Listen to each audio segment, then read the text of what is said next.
Friends, कैसे हैं आप। मैं Mukesh excellence classes a way of success में आप सबों का स्वागत करता हूं। दोस्तों, आज एक बार पुनः मैं अपना नया सेशन लेकर आपके सामने उपस्थित हुआ हूं। दोस्तों, आज का जो मेरा सेशन है यह तुगलक वंश का तीसरा सेशन है। पिछले दो सेशन में हम लोगों ने तुगलक वंश के गयासुद्दीन तुगलक और मोहम्मद बिन तुगलक के बारे में विस्तृत जानकारी प्राप्त की थी। आज हम लोग तुगलक वंश के एक महत्वपूर्ण शासक फिरोज शाह तुगलक के बारे में विस्तृत जानकारी प्राप्त करेंगे। साथ ही इसके बाद के जो शासक थे जो कि काफी अयोग्य थे, उनके बारे में हम लोग ब्रीफ में जानकारी प्राप्त करेंगे, क्योंकि उससे कॉम्पिटिटिव एग्जाम्स में प्रश्न नहीं के बराबर पूछे जाते हैं। तो चलिए दोस्तों, हम लोग प्रारंभ करते हैं। फिरोज शाह तुगलक का शासनकाल जो था वह 1351 से 1388 ईस्वी था, यानी 37 वर्षों तक इसने शासन किया। फिरोज शाह तुगलक लगभग 37 वर्षों तक इसने शासन किया। और हम लोग यह जाने सबसे पहले कि फिरोज शाह तुगलक कौन था और इन्होंने किस परिस्थिति में दिल्ली सल्तनत की गद्दी पर बैठा। तो दोस्तों, फिरोज शाह तुगलक गयासुद्दीन तुगलक के भाई रज्जब का पुत्र था और इस प्रकार से यह मोहम्मद बिन तुगलक का चचेरा भाई था। पिछले सेशन में हम लोगों ने जानकारी प्राप्त की थी कि मोहम्मद बिन तुगलक की मृत्यु सिंध अभियान के दौरान ठट्टा में हो गई थी। मोहम्मद बिन तुगलक की मृत्यु के बाद शाही शिविर में हड़कंप सी मच गई। सेना जो थी, शाही सेना, वह नेतृत्व विहीन हो गई और वह लूटमार पर उतर आई।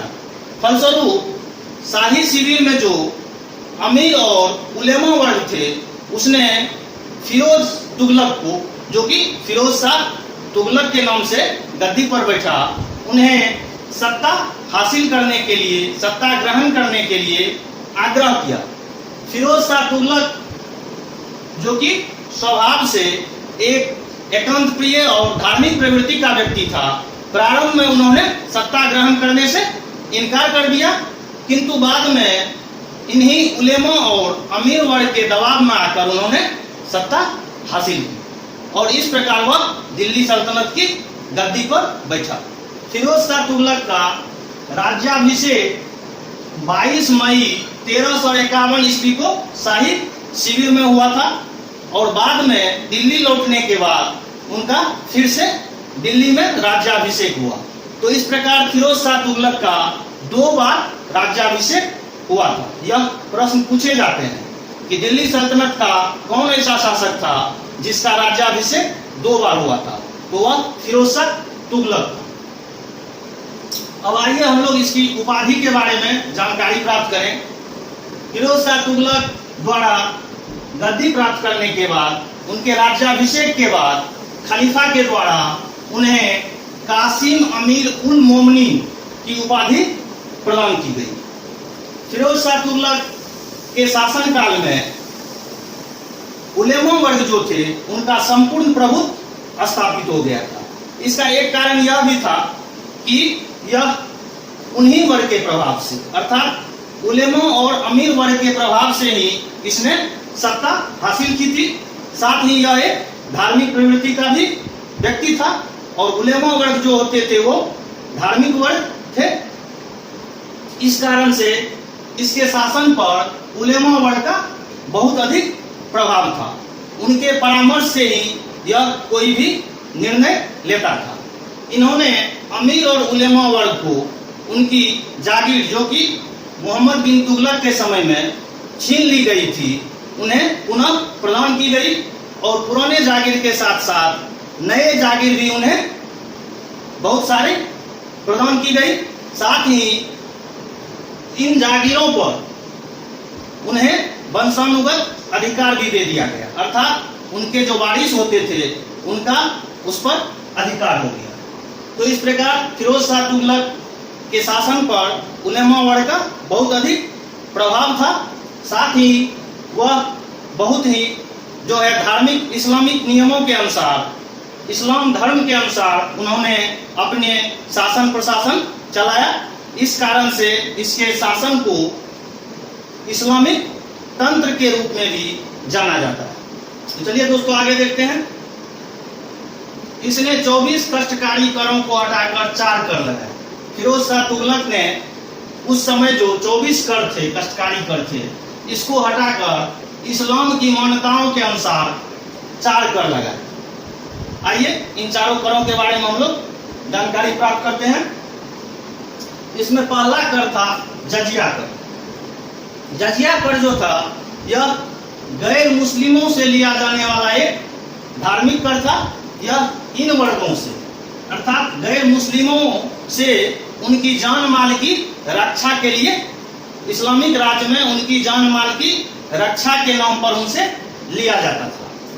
दूसरा कर था ज़कात। यह कर मुस्लिमों से लिया जाने वाला एक धार्मिक कर था और यह 2.5% था, अर्थात उनकी आय का 2.5% इस कर के रूप में, ज़कात के रूप में मुस्लिमों से लिया जाता था। लेकिन एक महत्वपूर्ण बात यह थी कि इस कर से जो आय होती थी उसका मुस्लिम के कल्याण के ऊपर ही उस आय का खर्च किया जाता था। तीसरा कर था खम्स। खम्स जो था यह लूट की धन संपत्ति पर लिया जाने वाला कर था, अर्थात युद्ध के समय सेना द्वारा जो धन संपत्ति लूटी जाती थी उसमें से 1/5 भाग वह सुल्तान ले लेता था, शेष 4/5 भाग जो होता था वह सेना के द्वारा आपस में बांट ली जाती थी। खराज, खराज जो था यह एक भू राजस्व कर था। ब्राह्मणों पर जजिया कर लगाने वाला पहला शासक था। फिरोज शाह तुगलक ने ब्राह्मणों पर भी जजिया कर लगा दिया और इसे दृढ़ता पूर्वक वसूला गया। इससे पूर्व के शासक के समय में ब्राह्मणों को जजिया कर से मुक्त रखा गया था। इसका मुख्य कारण था कि निर्धनता के आधार पर ब्राह्मणों को इस कर के दायरे में नहीं रखा गया था, जबकि फिरोज शाह तुगलक ने ब्राह्मणों पर भी जजिया कर लगा दिया और इसे कठोरता पूर्वक वसूला गया।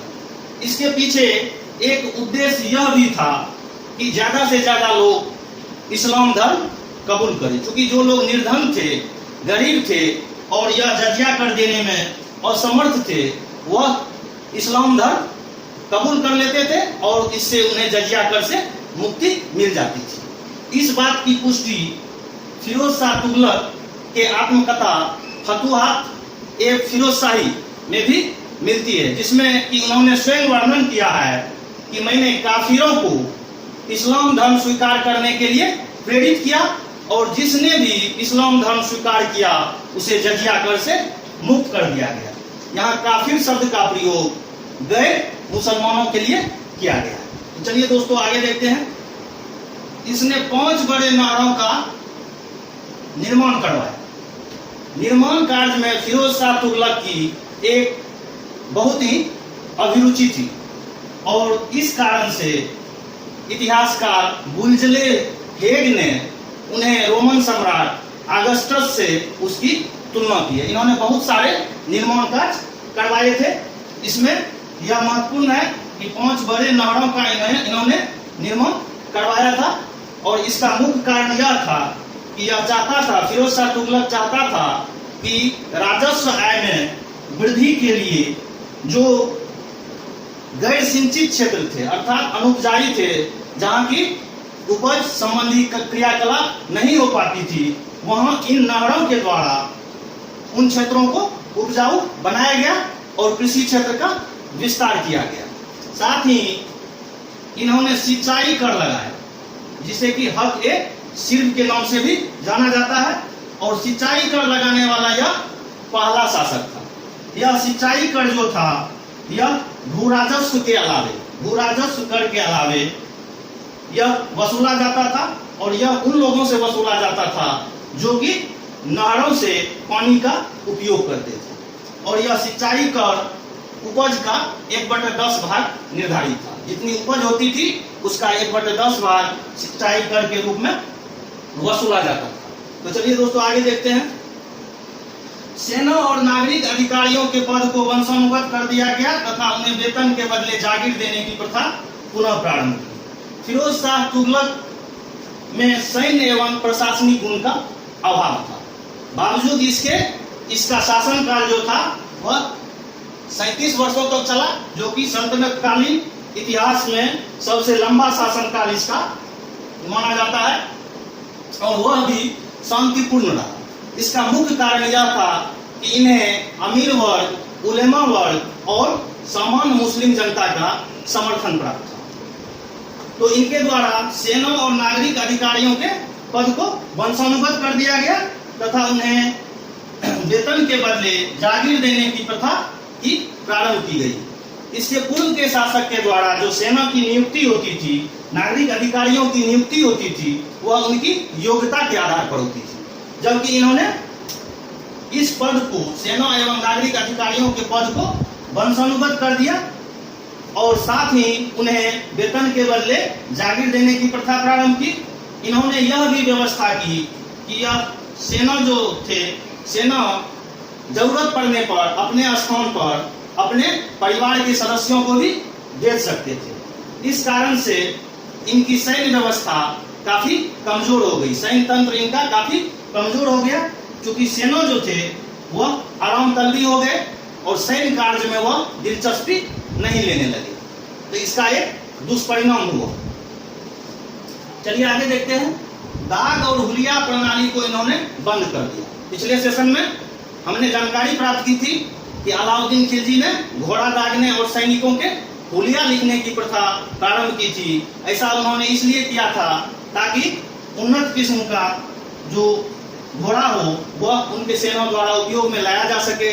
साथ ही हुलिया लिखने का कारण यह था कि सेना जरूरत पड़ने पर स्वयं सेना को उपस्थित होना पड़े, अपने बदले में किन्हीं को नहीं भेज सकता था। इस दाग और हुलिया प्रथा को इन्होंने समाप्त कर दिया, बंद कर दिया। चलिए आगे देखते हैं। दासों के लिए एक विभाग दीवान-ए बंदगन की इन्होंने स्थापना की। फिरोज शाह तुगलक ने दासों के लिए एक विभाग की स्थापना की थी जिसका नाम दीवान-ए बंदगन था, और इसके समय में दासों की संख्या सबसे अधिक थी। 1,80,000 दास फिरोज शाह तुगलक के शासनकाल में थे, जिसमें से कि 40,000 सिर्फ सुल्तान की दरबार में उनकी सेवा में लगे हुए थे। और इतने अधिक संख्या में दास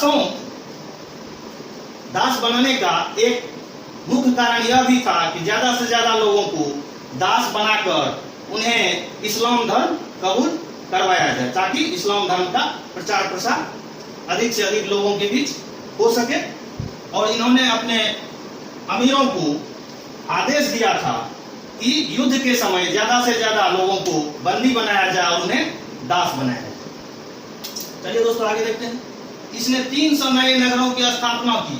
फिरोज शाह तुगलक ने 300 नए नगरों की स्थापना की, जिसमें से हिसार, फिरोजपुर, जौनपुर, फिरोजाबाद एवं फतेहाबाद प्रमुख नगर है।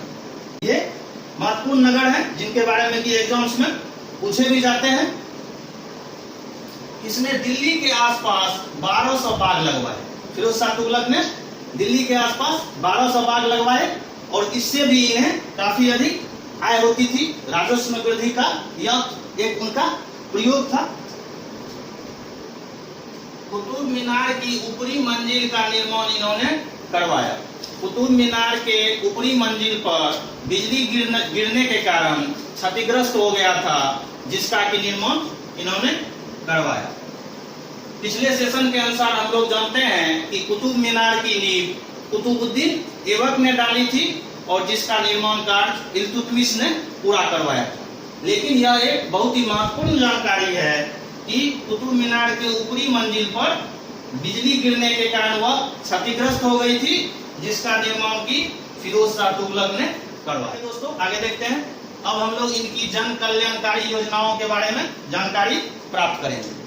अधिकांश इतिहासकारों का मानना है कि फिरोज शाह तुगलक एक बहुत ही जन कल्याणकारी शासक थे, और उन्होंने इसकी तुलना मुगल सम्राट अकबर से की है। लेकिन कुछ इतिहासकारों का मानना है कि इनकी जन कल्याणकारी योजनाएं वह मुस्लिम वर्ग तक ही सीमित थी, अर्थात इन्होंने मुस्लिमों के उत्थान के लिए, मुस्लिमों के कल्याण के लिए ही जन कल्याणकारी योजनाएं चलाई थी।